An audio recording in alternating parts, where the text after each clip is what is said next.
இறையேசுவில் பிரியமான அன்பு சகோதர சகோதரிகளே, இன்று நாம் திரு இருதய ஆண்டவருடைய பெருவிழாவை கொண்டாடுகின்றோம். திரு இருதய மறைபரப்பு சபையிலே இருக்கின்ற எங்களுக்கு இன்று மிகப்பெரிய திருவிழாவாக இருக்கின்றது.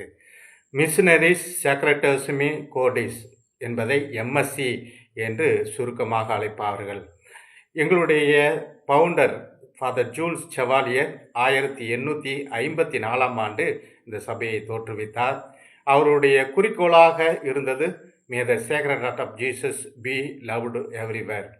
ஆண்டவருடைய திரு இருதய அன்பு எல்லா இடங்களுக்கும், எல்லா இனத்தவருக்கும், எல்லா மொழியினருக்கும் பாகுபாடின்றி எல்லோரும் அந்த இயேசுவின் தூய இதய அன்பை அனுபவிக்க வேண்டும் என்பதுதான் குறிக்கோளாக இருக்கின்றது. மார்கரெட் மரியாவுக்கு திரு இருதய ஆண்டவர் பலமுறை காட்சி கொடுத்திருக்கின்றார். இவ்வாறாக ஒரு முறை காட்சி கொடுத்த பொழுது மார்கரெட் மரியாவை பார்த்து 3 காரியங்கள் சொன்னார்.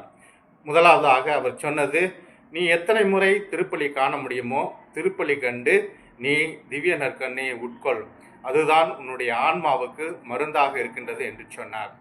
இரண்டாவதாக, ஒவ்வொரு மாதமும் தலை வெள்ளிக்கிழமை முதல் வெள்ளிக்கிழமை நீ முழு பூசை கண்டு நற்கண்ணையை உட்கொள்ள வேண்டும் என்று சொன்னார்.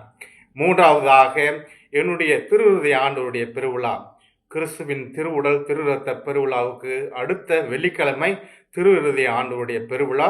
அத்தகைய விழாவை சீரும் சிறப்புமாக என்று சொல்கின்ற பொழுது வெளிப்புற ஆடம்பரங்களில் அல்ல, மாறாக உள்புற தூய்மையிலே கொண்டாட வேண்டும் என்று அவர் கேட்டுக்கொண்டார். இயேசுவின் தூய இதயத்தை நாம் எப்படி அன்பு செய்ய வேண்டும், எப்படி அன்பு செய்ய முடியும்? புனித அகஸ்தினாருடைய வாழ்க்கையை பார்த்தோம் என்றால் ஏராளமான பாவங்களை கட்டி கொண்டார். இவ்வுலக இன்பங்களிலே அவர் தலைத்தவர். அப்படிப்பட்டவர் ஒரு முறை அவர் இயேசுவின் வார்த்தையினால் கவரப்பட்டார்.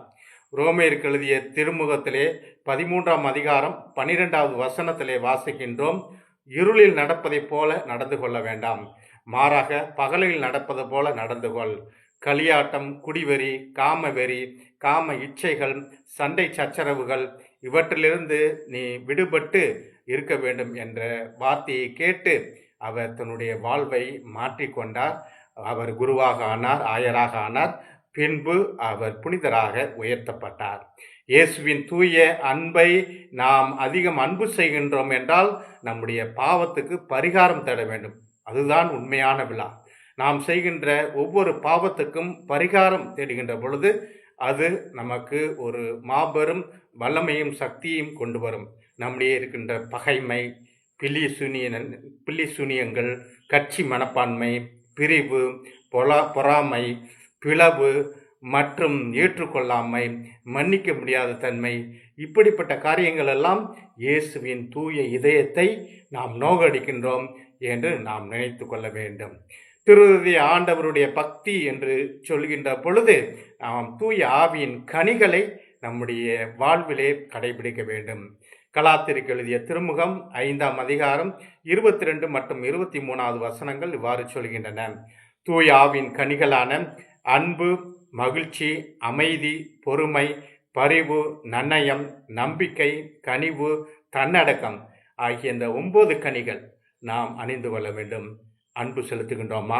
மகிழ்ச்சியாக இருக்கின்றோமா? அமைதியை ஏற்படுத்துகின்றோமா? பொறுமையோடு இருக்கின்றோமா? மற்றவர்களுக்கு பரிவு காட்டுகின்றோமா? நன்னயத்தோடு நம்பிக்கையோடு வாழ்கின்றோமா? கனிவோடு இருக்கின்றோமா? தன்னடக்கத்தோடு இருக்கின்றோமா? இவ்வாறாக நாம் இருந்தோம் என்றால் திரு இருந்த ஆண்டவரின் தூய இதயத்தை நாம் அன்பு செய்கின்றவர்களாக இருக்கின்றோம்.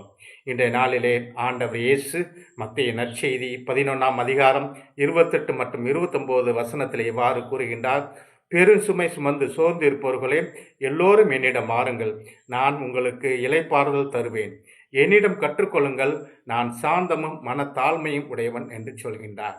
நம்முடைய வாழ்க்கையிலே எத்தனையோ சுமைகள், கடன் பிரச்சனைகள், தீராத வியாதிகள், குடும்பத்திலே ஒற்றுமையின்மை, மகிழ்ச்சியின்மை மற்றும் எத்தனையோ இடங்களுக்கு நாம் அன்பை தேடி செல்கின்றோம். நாம் வெறுப்பைத்தான் அதிகம் சம்பாதித்துக் கொள்கின்றோம். என்னிடம் உன்னுடைய சுமைகளை வைத்துவிடு, உன்னுடைய கவலைகளை வைத்துவிடு, ஏனென்றால் உன்மேல் எனக்கு அக்கறை உண்டு, நான் உன்னுடைய சுமைகளை எல்லாம் தாங்கிக் கொள்வேன் என்று தூய இதயம் நம்மை பார்த்து அழைக்கின்றது. இன்றைய பெருவிழாவிலே சிறப்பாக நம்முடைய இதயமும் ஆண்டவரின் இதயத்தைப் போல மாற இன்றைய நாளிலே சிறப்பாக ஜெபிப்போம். தூய இருதய ஆண்டவருடைய அந்த பெருவிழாவிலே திருஇருதய ஆண்டவர் சபையிலே இருக்கின்ற எம்எஸ்சி குருக்கள், அருட்சகோதரர்கள், அருக்கன்னியர்கள், இன்னுமாக திருமணம் முடித்து லே எம்எஸ்சி என்று சொல்லக்கூடியவர்கள் பணி செய்கின்றார்கள். அவர்களுக்காகவும் அவர்களுடைய உடல் நலத்திற்காகவும் சிறப்பாக ஜெபிப்போம். திருஇருதய ஆண்டவரின் அருளும் ஆசீரும் உங்களுக்கும் உங்கள் குடும்பத்திற்கும் நிறைவாக கிடைப்பதாக. ஆமேன்.